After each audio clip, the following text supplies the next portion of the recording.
दोस्तों, आज की ये डरावनी कहानी हमें हमारे एक दर्शक ने भेजी है। उन्होंने कहा कि ये घटना उनके साथ सच में हुई थी और जब उन्होंने हमें ये कहानी सुनाई तो हम भी कुछ देर के लिए चुप हो गए। इसलिए हमने सोचा कि क्यों ना ये कहानी आप सब तक भी पहुंचाई जाए। आज हम आपको सुनाने जा रहे हैं एक ऐसे कमरे की कहानी जिसके बारे में कहा जाता है कि जो भी वहां एक रात बिताता है वो कभी पहले जैसा नहीं रहता। ये कहानी है कमरा नंबर 309 की। एक ऐसा कमरा जहां रात होते ही कुछ अजीब सा होने लगता है। दरवाजे अपने आप खुलते और बंद होते हैं, लाइट अचानक झिलमिलाने लगती है और कभी कभी ऐसा लगता है जैसे कमरे में कोई और भी मौजूद है जबकि वहां कोई नहीं होता। और इसी रहस्यमयी कमरे की सच्चाई जानने के लिए एक लड़का वहां ठहरने चला गया, लेकिन उसे नहीं पता था कि उस रात उसके साथ क्या होने वाला है। अगर आप तैयार हैं इस डरावनी सफर के लिए तो चलिए शुरू करते हैं कमरा नंबर 309 की कहानी। राहुल दिल्ली का रहने वाला एक 26 साल का लड़का था। वो एक ट्रैवल ब्लॉग लिखता था और अलग अलग शहरों में घूमकर अजीब और रहस्यमय जगहों के बारे में जानकारी इकट्ठा करता था। एक दिन उसे जयपुर के एक पुराने होटल के बारे में पता चला जहां के कमरा नंबर 309 की कहानी बहुत मशहूर थी। कहा जाता था कि जो भी उस कमरे में एक रात रुकता है उसे रात में अजीब अजीब आवाजें सुनाई देती है। कई लोग तो ये भी कहते थे कि वहां किसी की परछाई दिखती है। राहुल को ऐसी कहानियों में बहुत दिलचस्पी थी, इसलिए उसने तय किया कि वो खुद उस होटल में जाकर सच्चाई पता करेगा। शाम करीब 7 बजे राहुल उस पुराने होटल में पहुंचा। होटल बाहर से काफी पुराना और थोड़ा डरावना लग रहा था। दीवारों का पेंट उतर चुका था और गलियारे में हल्की हल्की पीली रोशनी जल रही थी। रिसेप्शन पर बैठे बुजुर्ग आदमी ने जब राहुल से पूछा कि उसे कौन सा कमरा चाहिए तो राहुल ने बिना सोचे कहा, कमरा नंबर 309। ये सुनते ही उस आदमी का चेहरा थोड़ा बदल गया। उसने राहुल को कुछ सेकंड तक देखा और फिर धीमी आवाज में कहा, बेटा, अगर हो सके तो कोई और कमरा ले लो। लेकिन राहुल मुस्कुरा दिया और बोला, मुझे बस वही कमरा चाहिए। कुछ देर चुप रहने के बाद उस आदमी ने उसे चाबी दे दी। राहुल धीरे धीरे सीढ़ियां चढ़ते हुए तीसरी मंजिल पर पहुंचा। ऊपर का गलियारा और भी ज्यादा सुनसान था। वहां सिर्फ एक ट्यूबलाइट जल रही थी जो बार बार हल्की हल्की झिलमिला रही थी। गलियारे के आखिर में एक दरवाजा था जिस पर बड़े अंकों में लिखा था 309। राहुल ने दरवाजे के सामने खड़े होकर एक गहरी सांस ली और चाबी से दरवाजा खोल दिया। कमरे के अंदर हल्की ठंडी हवा थी। कमरा काफी पुराना था लेकिन साफ था। एक बिस्तर, एक अलमारी और सामने एक दूसरा दरवाजा था जो शायद बाथरूम का था। राहुल ने अपना बैग रखा और मोबाइल से वीडियो बनाना शुरू कर दिया ताकि वो अपने ब्लॉग के लिए सब रिकॉर्ड कर सके। शुरू के कुछ मिनट सब बिल्कुल सामान्य थे, लेकिन करीब रात के 10 बजे अचानक कमरे की लाइट हल्की हल्की ऑन होने लगी। राहुल ने सोचा शायद वायरिंग पुरानी होगी, इसलिए उसने ज्यादा ध्यान नहीं दिया। लेकिन कुछ सेकंड बाद उसे ऐसा लगा जैसे कमरे के दूसरे दरवाजे के पीछे कोई धीरे धीरे खटखटाहट कर रहा हो। राहुल ने सोचा शायद हवा की वजह से आवाज आ रही होगी। वो धीरे धीरे उस दरवाजे के पास गया और हैंडल पकड़ा, लेकिन जैसे ही उसने दरवाजा खोलने की कोशिश की, कमरे की लाइट अचानक तेजी से झिलमिलाने लगी। राहुल का दिल अब थोड़ा तेज धड़कने लगा था। उसने धीरे धीरे पीछे मुड़कर कमरे की तरफ देखा और उसी पल उसे ऐसा लगा जैसे कमरे के कोने में कोई काली सी परछाई एक पल के लिए खड़ी थी। लेकिन जैसे ही उसने ध्यान से देखा, वहां कोई नहीं था। राहुल कुछ सेकंड तक चुप खड़ा रहा। उसने खुद को समझाया कि शायद ये उसका भ्रम होगा, लेकिन तभी अचानक उसके मोबाइल का कैमरा अपने आप रिकॉर्डिंग शुरू हो गया, जबकि उसने उसे छुआ भी नहीं था। और कैमरे की स्क्रीन में कुछ ऐसा दिखाई दिया जिसे देखकर राहुल के हाथ कांपने लगे। मोबाइल की स्क्रीन पर जो दिखाई दे रहा था उसे देखकर राहुल का गला सूख गया कमरे में जहां उसे कुछ दिखाई नहीं दे रहा था, वहीं मोबाइल के कैमरे में कमरे के कोने में एक धुंधली सी आकृति खड़ी थी। वो आकृति बिल्कुल इंसान जैसी थी, लेकिन उसका चेहरा साफ नहीं दिख रहा था। राहुल ने धीरे धीरे कैमरा उस दिशा में घुमाया, मगर जैसे ही उसने मोबाइल नीचे किया, वहां कुछ भी नहीं था। उसका दिल तेजी से धड़कने लगा। उसने खुद को समझाया कि शायद कैमरे की कोई गड़बड़ी होगी, लेकिन तभी कमरे की लाइट फिर से ऑन होने लगी और इस बार पहले से ज्यादा तेजी से। राहुल धीरे धीरे बिस्तर की तरफ गया और बैठ गया, लेकिन उसकी नजर बार बार उसी कोने की तरफ जा रही थी। कमरे में एक अजीब सी हल्की धुन गूंजने लगी, जैसे कोई बहुत दूर से धीरे धीरे गुनगुना रहा हो। राहुल ने चारों तरफ देखा, मगर उसे कोई स्पीकर या फोन नहीं दिखा। तभी सामने वाला दूसरा दरवाजा, जो बाथरूम का था, अपने आप हल्का सा खुला और फिर बंद हो गया।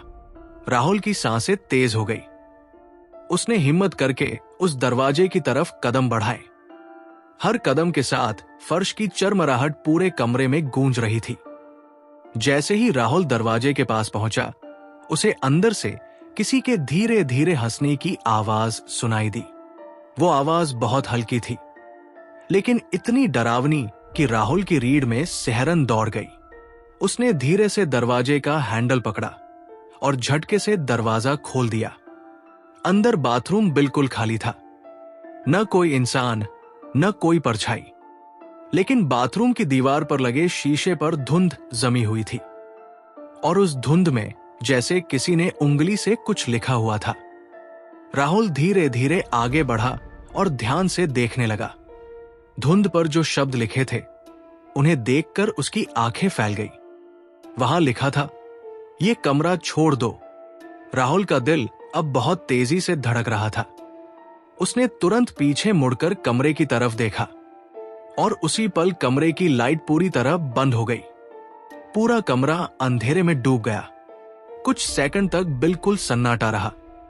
फिर अचानक वही हल्की हंसी फिर से सुनाई दी, इस बार पहले से ज्यादा साफ। राहुल ने जल्दी से अपने मोबाइल की फ्लैशलाइट ऑन की और कमरे की तरफ रोशनी घुमाई। रोशनी जैसे ही कमरे के कोने में पहुंची, राहुल का हाथ कांप गया, क्योंकि वहां वही धुंधली आकृति खड़ी थी जो उसने कैमरे में देखी थी। उस आकृति ने धीरे धीरे अपना सिर राहुल की तरफ घुमाया और उसी पल राहुल को लगा जैसे उसकी आंखें सीधे उसे ही देख रही है। राहुल डर के मारे एक कदम पीछे हट गया, लेकिन तभी उसके पीछे वाला दरवाजा अपने आप जोर से बंद हो गया। अब राहुल कमरे के अंदर पूरी तरह फंस चुका था और उसी पल वो आकृति धीरे धीरे राहुल की तरफ चलना शुरू कर दी। वो धुंधली आकृति धीरे धीरे राहुल की तरफ बढ़ने लगी। कमरे में सिर्फ मोबाइल की फ्लैशलाइट की हल्की रोशनी थी और उस रोशनी में उस आकृति का चेहरा साफ दिखाई नहीं दे रहा था। राहुल का दिल इतनी तेजी से धड़क रहा था कि उसे अपनी ही सांसों की आवाज सुनाई दे रही थी। वो घबराकर पीछे हटने लगा, लेकिन उसके पीछे दीवार थी। अचानक कमरे की लाइट फिर से झिलमिलाने लगी, कभी जलती, कभी बुझती। जैसे जैसे रोशनी आती और जाती, वो आकृति कभी पास दिखाई देती और कभी गायब हो जाती। राहुल को समझ नहीं आ रहा था कि ये सच है या उसका वहम। तभी अचानक उसके मोबाइल की स्क्रीन अपने आप ऑन हो गई। स्क्रीन पर एक अनजान नंबर से मैसेज आया, तुमने यहां आकर बहुत बड़ी गलती कर दी। राहुल के हाथ कांपने लगे। उसने तुरंत कमरे के चारों तरफ रोशनी घुमाई, लेकिन अब वो आकृति कहीं दिखाई नहीं दे रही थी। कमरे में फिर से सन्नाटा छा गया था। राहुल ने जल्दी से दरवाजे की कुंडी खोलने की कोशिश की, लेकिन दरवाजा बिल्कुल नहीं खुल रहा था, जैसे किसी ने बाहर से उसे कसकर बंद कर दिया हो। राहुल ने जोर से दरवाजा पीटना शुरू किया, मगर बाहर से कोई जवाब नहीं आया। तभी अचानक पीछे से किसी के कदमों की आवाज सुनाई दी, धीमे धीमे, जैसे कोई उसके बिल्कुल पीछे खड़ा हो। राहुल का शरीर ठंडा पड़ गया। उसने धीरे धीरे पलटकर देखा, मगर वहां कोई नहीं था। उसी समय कमरे के कोने में रखा पुराना आईना अपने आप हिलने लगा। आईने की सतह पर जैसे धुंध जमा होने लगी थी। राहुल डरते डरते आईने के पास गया और उसमें देखने लगा। पहले तो उसे सिर्फ अपनी ही परछाई दिखाई दी, लेकिन कुछ सेकंड बाद उसके पीछे एक और परछाई दिखाई देने लगी। राहुल का दिल रुक सा गया। उसने तुरंत पीछे मुड़कर देखा, मगर कमरे में कोई नहीं था। जब उसने फिर से आईने में देखा तो वो परछाई गायब हो चुकी थी। राहुल अब समझ चुका था कि कमरे में कुछ तो है जो उसे दिखाई नहीं दे रहा। तभी कमरे की लाइट एकदम से पूरी तरह जल गई और सब कुछ सामान्य लगने लगा, जैसे कुछ हुआ ही न हो। राहुल ने राहत की सांस ली और बिस्तर पर बैठ गया। लेकिन जैसे ही उसने सिर उठाकर सामने दीवार की तरफ देखा, उसका खून जम गया। दीवार पर बड़े बड़े अक्षरों में जैसे किसी ने अभी अभी लिखा था, तुम यहां से नहीं जा सकते। राहुल घबराकर खड़ा हुआ और पीछे हटने लगा। तभी बाथरूम का दरवाजा धीरे धीरे खुलने लगा। अंदर से ठंडी हवा का झोंका बाहर आया और उसी के साथ वही धीमी डरावनी हंसी फिर से सुनाई दी। राहुल ने कांपते हुए मोबाइल की रोशनी उस दरवाजे के अंदर डाली और जैसे ही रोशनी अंदर पहुंची, उसे लगा कि कोई सफेद कपड़ों में खड़ा उसे घूर रहा है। राहुल के हाथ से मोबाइल लगभग गिर ही गया। उसने जल्दी से फिर रोशनी उस तरफ की, मगर इस बार वहां कुछ भी नहीं था। बाथरूम फिर से खाली था। राहुल को अब लगने लगा था कि शायद वो इस कमरे में ज्यादा देर नहीं रह पाएगा। उसने तय किया कि सुबह होते ही वो ये कमरा छोड़ देगा। लेकिन उसी पल उसके मोबाइल पर फिर से वही अनजान नंबर से मैसेज आया, सुबह होने से पहले तुम भी इसी कमरे का हिस्सा बन जाओगे। राहुल ये पढ़ ही रहा था कि अचानक उसके पीछे से किसी ने उसके कंधे को हल्के से छू लिया। राहुल धीरे धीरे पलटा और जो उसने देखा उसे देखकर उसकी चीख निकल गई। राहुल जैसे ही पीछे मुड़ा, उसकी चीख कमरे में गूंज गई। उसके ठीक पीछे एक सफेद कपड़ों में खड़ी परछाई दिखाई दी। उसका चेहरा पूरी तरह साफ नहीं था, बस धुंध जैसा। राहुल घबराकर तुरंत पीछे हट गया, लेकिन जैसे ही उसने दोबारा देखा, वहां कोई नहीं था। कमरे में फिर वही सन्नाटा फैल गया। राहुल के हाथ कांप रहे थे और उसका मोबाइल लगभग गिर ही गया था। तभी कमरे की लाइट अचानक बहुत तेज जलने और बुझने लगी। हर बार जब रोशनी जलती, राहुल को लगता कि कमरे में कोई और भी है, और जब अंधेरा होता तो ऐसा लगता जैसे कोई उसके बिल्कुल पास खड़ा हो। राहुल अब बुरी तरह डर चुका था। उसने तुरंत अपना बैग उठाया और दरवाजे की तरफ भागा, लेकिन दरवाजा अभी भी बंद था। उसने पूरी ताकत से उसे खोलने की कोशिश की, मगर दरवाजा जैसे पत्थर का बन गया हो। तभी पीछे से कदमों की आवाज फिर सुनाई देने लगी, धीरे धीरे, ठक ठक ठक, जैसे कोई नंगे पैर फर्श पर चल रहा हो। राहुल का दिल तेजी से धड़कने लगा। उसने हिम्मत करके पीछे देखा और इस बार उसे साफ दिखाई दिया कि कमरे के कोने में कोई खड़ा है। वो आकृति अब पहले से ज्यादा साफ दिखाई दे रही थी। लंबे बिखरे हुए बाल, सफेद कपड़े और उसका चेहरा नीचे झुका हुआ। राहुल ने डरते हुए पूछा, कौन हो तुम? मगर कोई जवाब नहीं आया। कमरे में बस वही हल्की हंसी की आवाज गूंज रही थी। अचानक वो आकृति धीरे धीरे अपना सिर ऊपर उठाने लगी। जैसे ही उसका चेहरा रोशनी में आया, राहुल की सांसें रुक सी गई। उसका चेहरा बिल्कुल सफेद और खाली था, जैसे किसी के चेहरे से सारी पहचान मिटा दी गई हो। राहुल डर के मारे पीछे हट गया और दीवार से टकरा गया। तभी अचानक कमरे का आईना जोर जोर से हिलने लगा। आईने की सतह पर फिर से धुंध जमने लगी और इस बार उस पर खुद ब खुद शब्द बनने लगे। राहुल कांपते हुए उन्हें पढ़ने लगा, मैं यहां से कभी नहीं जा पाई। राहुल का गला सूख गया। तभी अचानक कमरे की लाइट पूरी तरह बंद हो गई। पूरा कमरा अंधेरे में डूब गया। राहुल ने जल्दी से मोबाइल की फ्लैशलाइट ऑन की और कमरे में रोशनी घुमाने लगा। लेकिन जैसे ही रोशनी उस कोने में पहुंची जहां वो आकृति खड़ी थी, राहुल का दिल जोर से धड़क उठा। अब वहां सिर्फ एक नहीं बल्कि दो परछाइयां खड़ी थी, दोनों बिल्कुल स्थिर, और दोनों धीरे धीरे राहुल की तरफ बढ़ रही थी। राहुल अब समझ नहीं पा रहा था कि क्या करे। उसने घबराकर फिर से दरवाजे को धक्का दिया और इस बार दरवाजा अचानक अपने आप खुल गया। राहुल बिना पीछे देखे तुरंत कमरे से बाहर भाग गया। वो सीढ़ियों की तरफ दौड़ रहा था, लेकिन तभी उसे एहसास हुआ कि पूरी बिल्डिंग में कोई भी नहीं है। हर तरफ अंधेरा और सन्नाटा था। जैसे ही वो सीढ़ियों के पास पहुंचा, उसे ऊपर वाली मंजिल से किसी के रोने की आवाज सुनाई दी। राहुल रुक गया, क्योंकि ऊपर की मंजिल पर तो कोई कमरा ही नहीं था। फिर भी वो आवाज धीरे धीरे उसी को बुला रही थी, और राहुल को समझ नहीं आ रहा था कि उसे भागना चाहिए या ऊपर जाकर देखना चाहिए कि वहां आखिर कौन है। सीढ़ियों के पास खड़ा राहुल कुछ पल तक बिल्कुल हिल नहीं पाया। ऊपर की मंजिल से आने वाली रोने की आवाज धीरे धीरे और साफ होने लगी थी। ये अजीब बात थी, क्योंकि होटल का चौकीदार उसे पहले ही बता चुका था कि इस बिल्डिंग की ऊपर वाली मंजिल कई सालों से बंद है और वहां कोई कमरा भी इस्तेमाल नहीं होता।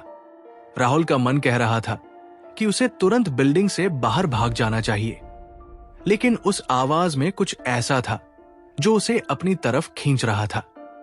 राहुल धीरे धीरे सीढ़ियां चढ़ने लगा। हर कदम के साथ सीढ़ियों की चरमराहट पूरे सन्नाटे में गूंज रही थी। ऊपर पहुंचकर उसने देखा कि वहां एक लंबा अंधेरा गलियारा था।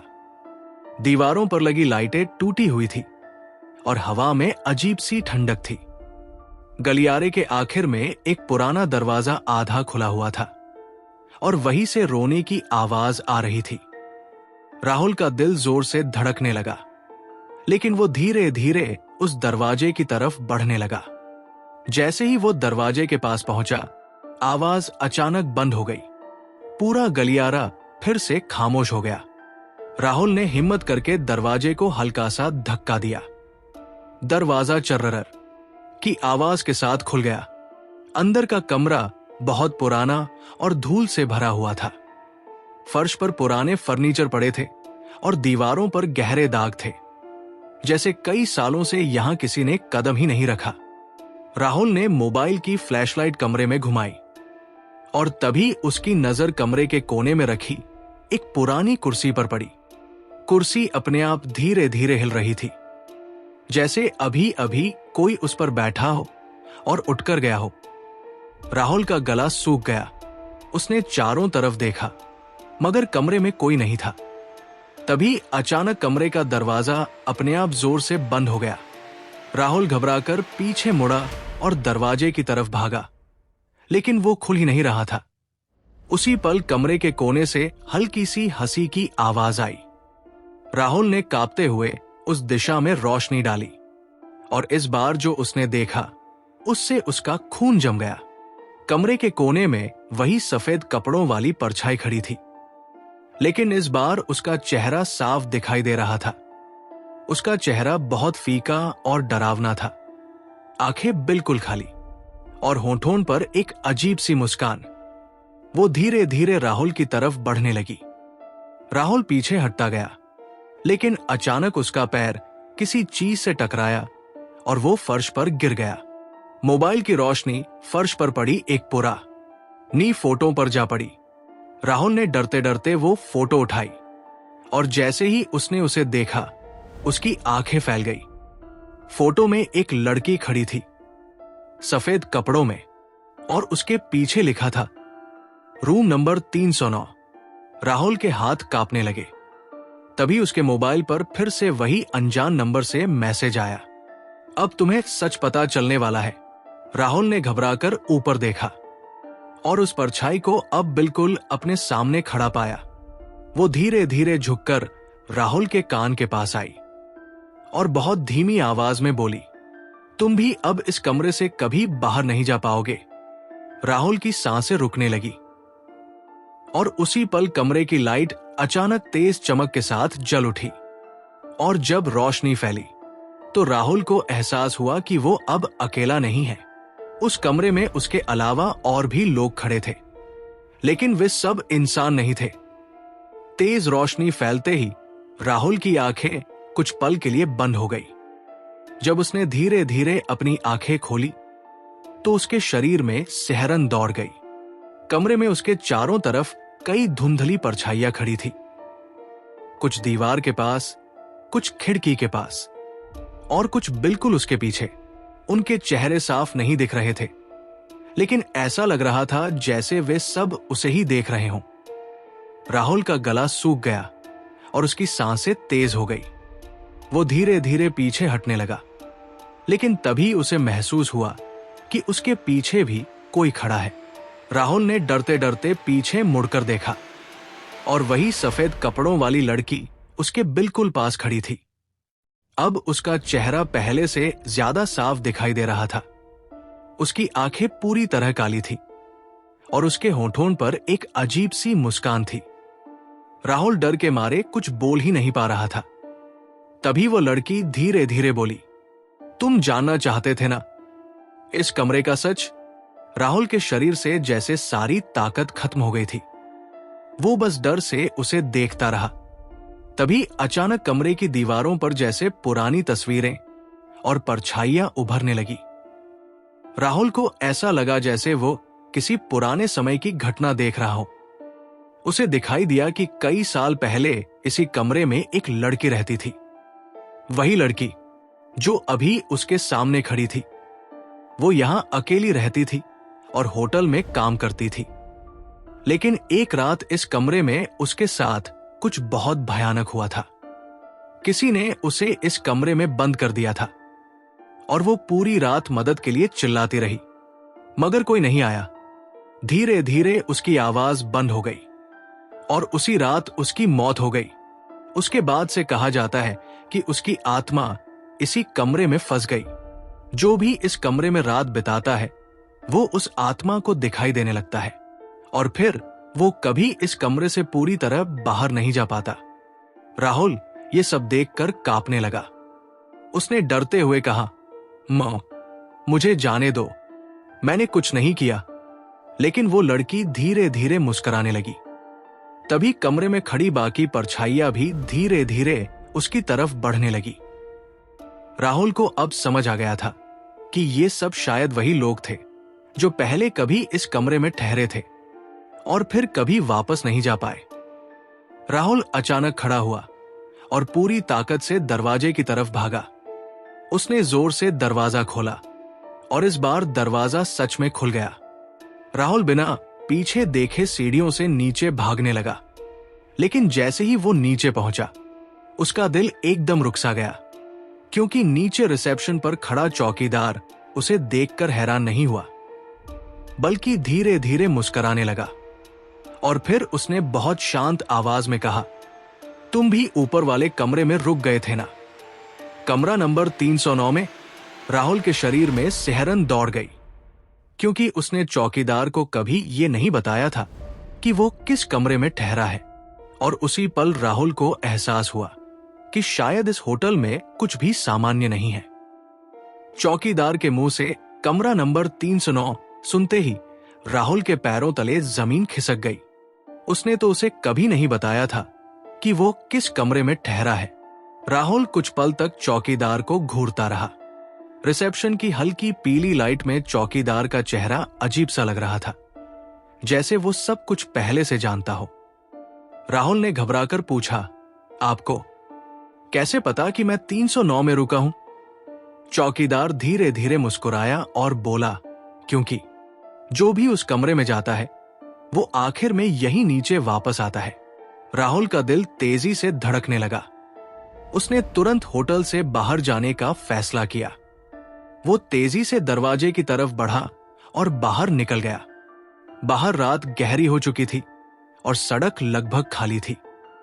ठंडी हवा चल रही थी, लेकिन राहुल को लग रहा था जैसे कोई अभी भी उसका पीछा कर रहा है। वो जल्दी जल्दी सड़क पर चलने लगा। कुछ दूर जाकर उसने पीछे मुड़कर होटल की तरफ देखा, और जो उसने देखा उससे उसका खून जम गया।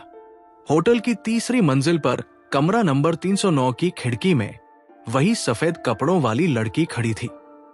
वो बिल्कुल स्थिर खड़ी राहुल को देख रही थी।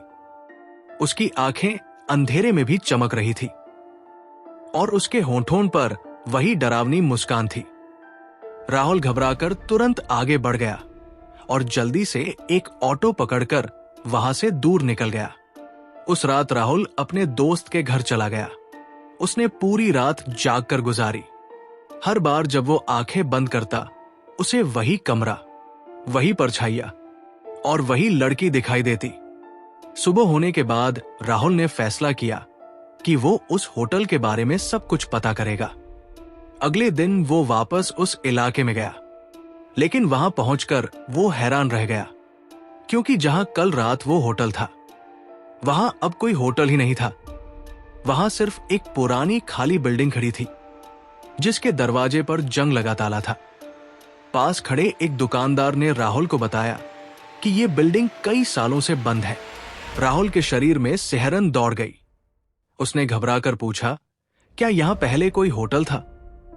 दुकानदार ने सिर हिलाकर कहा, हां, बहुत साल पहले यहां एक छोटा होटल था, लेकिन एक लड़की की रहस्यमयी मौत के बाद वो होटल बंद हो गया।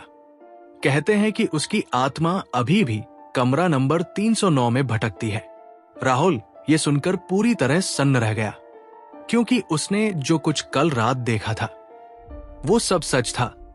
वो धीरे धीरे वहां से वापस जाने लगा, लेकिन कहानी यही खत्म नहीं होती। उस रात जब राहुल अपने कमरे में सो रहा था, अचानक उसके मोबाइल पर एक अनजान नंबर से मैसेज आया। राहुल ने कांपते हुए फोन उठाया और स्क्रीन देखी। मैसेज में सिर्फ 3 शब्द लिखे थे, रूम नो 309, रिमेंबर। राहुल का दिल जोर से धड़कने लगा। उसने धीरे धीरे सिर उठाकर अपने कमरे के दरवाजे की तरफ देखा और तभी उसे लगा कि दरवाजे के बाहर कोई खड़ा है और दरवाजे के नीचे से आती हल्की रोशनी में उसे साफ दिखाई दिया कि वहां 2 पैरों की परछाई खड़ी है। लेकिन राहुल के घर में उस समय कोई नहीं था। तो दोस्तों, ये थी राहुल की डरावनी कहानी, कमरा नंबर 309। एक ऐसा कमरा जहां एक रात बिताने के बाद राहुल की जिंदगी हमेशा के लिए बदल गई। आज भी राहुल कहता है कि उस रात जो उसने देखा, उसे वो कभी भूल नहीं सकता और शायद उस कमरे की कहानी अभी भी खत्म नहीं हुई है। अगर आपको ये डरावनी कहानी पसंद आई हो तो वीडियो को लाइक करें और चैनल को जरूर सब्सक्राइब करें, क्योंकि यहाँ आपको ऐसी ही और भी रहस्यमयी और डरावनी कहानियां सुनने को मिलती रहेंगी। और अगर आपके साथ भी कभी कोई अजीब, रहस्यमयी या डरावनी घटना हुई है तो आप अपनी कहानी हमारे दिए गए नंबर पर भेज सकते हैं। हो सकता है कि अगली कहानी आपकी ही हो, जिसे मैं इस चैनल पर सबको सुनाऊं। तो मिलते हैं अगली डरावनी कहानी में। तब तक के लिए सावधान रहिए, क्योंकि कभी कभी जो दिखाई नहीं देता वही सबसे ज्यादा खतरनाक होता है।